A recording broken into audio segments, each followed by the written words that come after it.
The credit system. So I think from the OEM perspective, what China did was at least one vehicle out of 10 sold by the automaker has to be sort of electric, and which means that they could be able to generate credits out of it.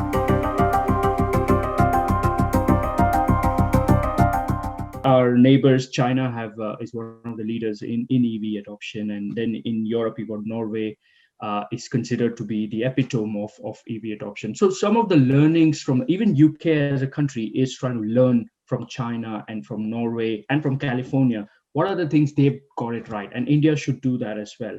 So on the supply side, from the government perspective, the just 4 points I want to make is one is the rewarding efficiency, like I think which was already raised around subsidy.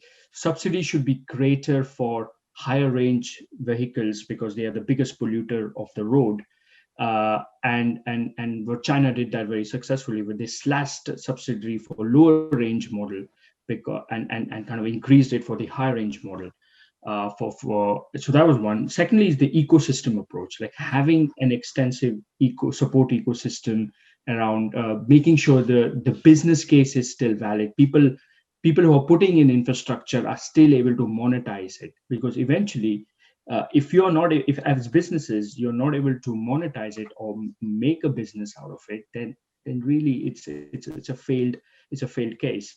And UK did that quite wrong, horribly wrong actually, because what UK did was putting in supply too prematurely, too early, would mean that like in the motorway we had all too many.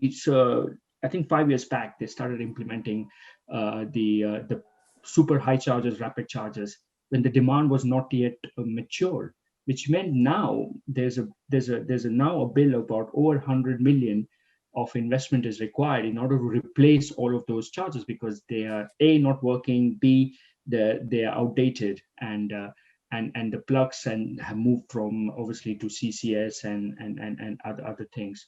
And thirdly is the credit system. So I think from the OEM perspective, what China did was at least one vehicle out of 10 sold by the automaker has to be sort of electric, and which means that they could be able to generate credits out of it.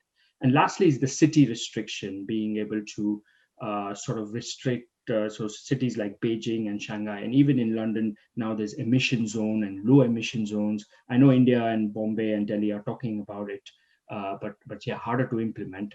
But those are the sort of ways to really increase demand, as well as make the business case stronger on the supply side.